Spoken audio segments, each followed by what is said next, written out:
everyone, welcome back to the channel. So today I'm going to be taking a look at the Transformers Threezero MDLX Optimus Prime. Let me know what you think of this figure in the comment section down below. Is it a pickup or a pass? Let's now take a look at the figure's packaging.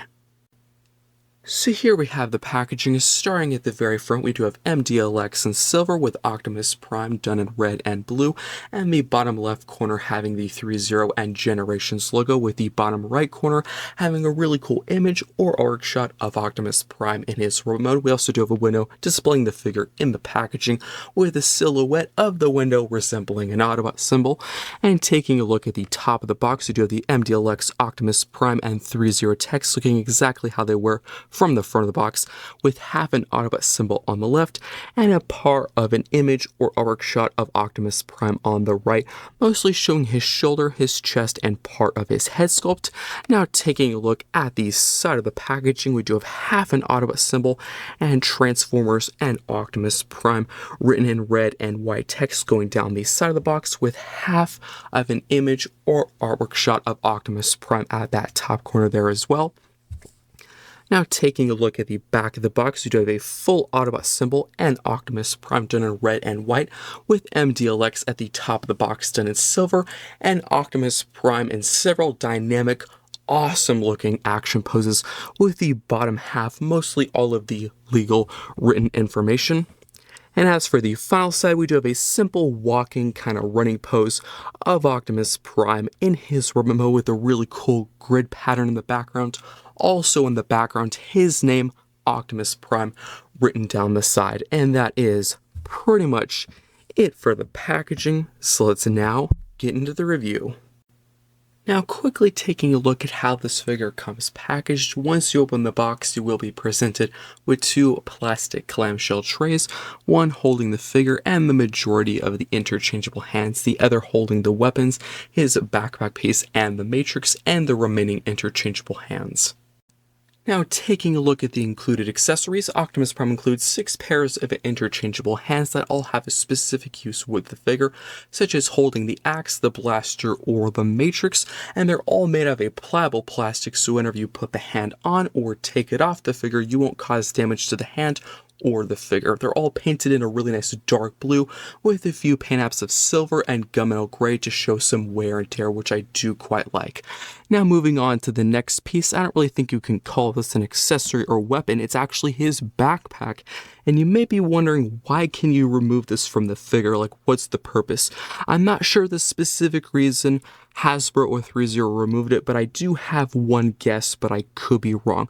I think maybe they want to give the fans and collectors an option if you want Optimus Prime's back to look a bit more clean or a bit more chunky and blocky, but I could be wrong of why they chose to do this. But I do love the gunmetal gray, the silver, and the red paint apps, and of course how this tabs onto the figures. There is 2 tabs on the backpack piece itself, and there is 2 corresponding slots on Optimus Prime's back. Now moving on to his first weapon, we do have his classic ion blaster done in a really nice black, gunmetal gray, and silver wash with a huge long barrel, the scope, and the ammo clip and handle. And there's some amazing sculpt work on this weapon. Unfortunately, the figure doesn't include any plastic pieces, so you can't attach any effects parts and create a really cool firing or explosion effect, but maybe a future MDLX figure will include them, and it could be compatible with this weapon. Overall, my one complaint with this weapon is the size. I think it is far too large for Optimus Prime, which is kind of a rather small figure, so maybe just a little bit shorter, it would have looked a little bit better in Optimus Prime's hand. Now moving on to his final weapon, that's his Energon Axe, definitely my favorite of the 2 weapons. Of course, taking a look at the entire pole or handle, I do like the really sharp spike at the bottom. Do be careful, that's actually quite sharp and it could snap off because it's rather thin plastic, but I do like the gunmetal gray color scheme and paint apps there with tons of wires and circuitry detailing at this top section in between the 2 blades. And I love the super sharp spike at the back and the really long blade at the front. And I do like all these lines actually going out into the blade. Almost looks like it's cracked, but it's not. It creates a pretty cool kind of burning, cracking effect.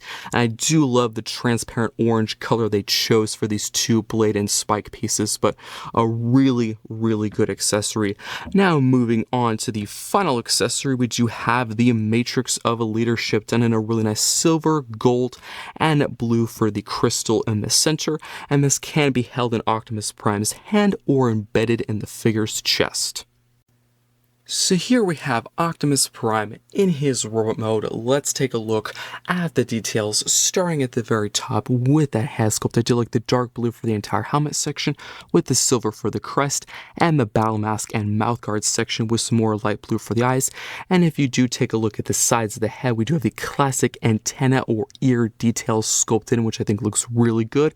And moving to the shoulder and arm, we do have a classic Autobot symbol done in red and white outlining with some more silver and gunmetal gray for the smokestacks on each shoulder, with some more silver for the bicep. And I do like the red and all the dirt and grime and silver and gunmetal gray detailing for the form, with the classic arrows or triangles pointing down towards the hands. And if you do get close enough, you can actually see there's some more dirt and grime detailing on the hands. I'm using the close-fisted ones. That's just really my personal preference. You can choose whatever pair of hands you want to do. You can mix and match, or you can do two identical ones as I'm doing right now. And moving to the chest, I do like the glossy black for the chest area.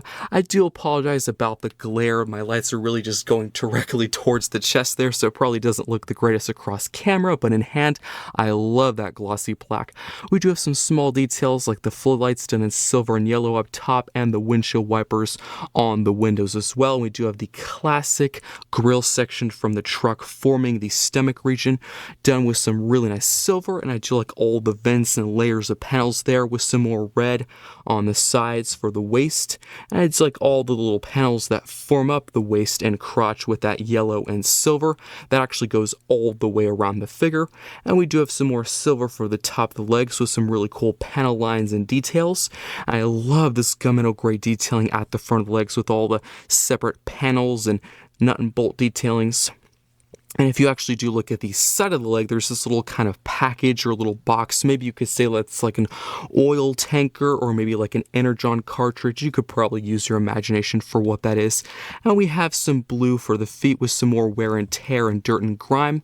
And taking a look at that side profile there, since of course this figure does not transform, it is extremely clean. He does have somewhat of a tendency to lean back, unfortunately, but so clean, no kibble, no backpack.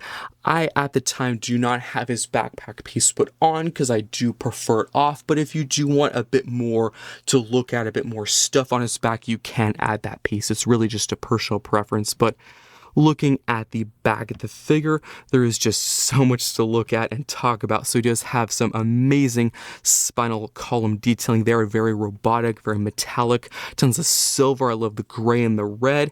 We have some really cool details at the back of the shoulders. You can still see a bit of the smoke sacks there. There's some really cool kind of pipes and pistons at the back of the forearms. I love all the silver for the back of the legs and kind of the butt region of the figure, with some more gunmetal gray and blue for the back of the legs. But that is pretty much it for the details. So now for articulation. Starting at the very top, there is a ball joint at the neck, so the neck can move forward, back, and side to side. There's also a ball joint at the head, so the head can look up and down, tilt side to side, and look left to right. Now moving to the shoulder, there's a butterfly joint that can move forward and back. The shoulder panel can also move up and down to accommodate the arm articulation. The arm can move out and in, also forward and back. There is also a drop-down hinge at the shoulder if you want the arm to sit a little bit lower, like so. And if you don't like that look, you can just wiggle that back up into place. There is also an elbow bend way past 90 to a very good degree. Now extending the arm back out, there is a bicep rotation all the way around. There is also a wrist rotation all the way around at the hand, and the hand can also move in and out pointing towards the body. Now moving to the chest, I would advise to kind of move the arms out so you can have a good grip on the figure. There is an ab crunch to a very good degree, and if you move to the back of the figure, there's some really nice spinal column detailing revealed using that ab crunch, so I do quite like that detail. And do keep in mind, if you use that backpack accessory, most of that will be covered up, so I'm probably going to leave that piece in a bag bag or off to the side, because I do quite like a look of that spinal column detailing. And of course, if you don't want to use it anymore, you can just extend the chest back up, and the chest itself can slightly rotate side to side. It's a very minimal little motion. You can probably barely tell across the camera or through the camera, because this entire grill section here does limit it and prevent it, but it can just slightly move back and forth, and it can actually also move side to side. And as for the stomach region, that can also move side to side and rotate all the way around. Weirdly enough, the hinge is very squeaky, as you probably were just able to tell. And then just fully extending up the arms even more, because now we're going to look at the legs and the waist. So before you move the legs, I would highly advise to move all of the skirt panels out of the way, because you don't want them snapping off or getting in the way. So the front two, where the legs are, they're actually just separate small little panels on a ball joint, so those just hinge up like so. As for these back two, it's actually one solid piece pretty much connected to his butt, but there is a separate hinge for the side one right here. So again, just hinge up both of these as much as you can, so of course you can get the full range of motion of the leg. But if you want to be cautious and you don't want to mess up those panels or have them pop off, there is also a drop down hinge on the leg, such as the arm. So of course the leg can kick forward, it can kick back, out to the side to an amazing degree. There is also a rotation at the top of the leg. There is a knee bend to an amazing degree.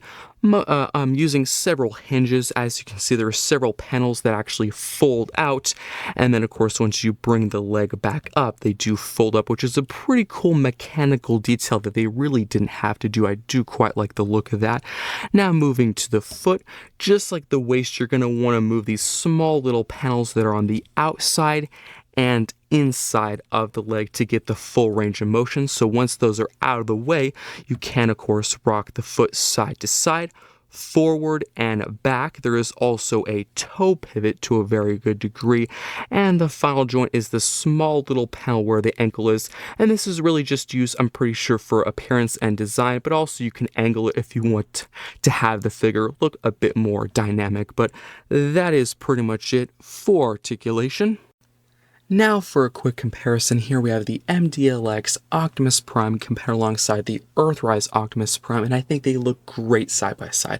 I also have to say I think Hasbro and Threezero did a great job taking all of Optimus Prime's classic G1 traits and details and translating it into this hyper detailed figure.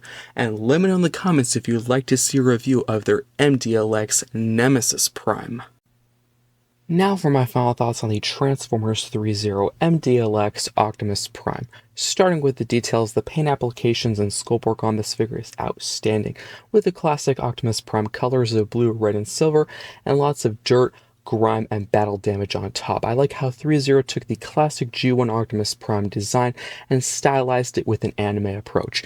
As for accessories, the figure includes 6 pairs of interchangeable hands so that the figure can hold and pose with his weapons or accessories. Optimus Prime also includes his signature ion blaster, which I think is out of proportion with the rest of the figure, but is well sculpted with ammo clip and gun barrel painted in a gunmetal gray and black color scheme. His final weapon is his Energon axe, which has the handle painted in a gunmetal gray, black, and silver wash, showing a wear and tear effect. And the blade is made of a transparent orange plastic, creating this internal burning effect inside the blade. Of course, who would Optimus Prime be without his legendary matrix of leadership, which can be held in the figure's hand or embedded in the chest. As for articulation, since this figure doesn't transform, there are no limitations on the poses that you can do with this figure. What do you think of this figure? Let me know in the comments. I hope you enjoyed this review, and I will see you next time.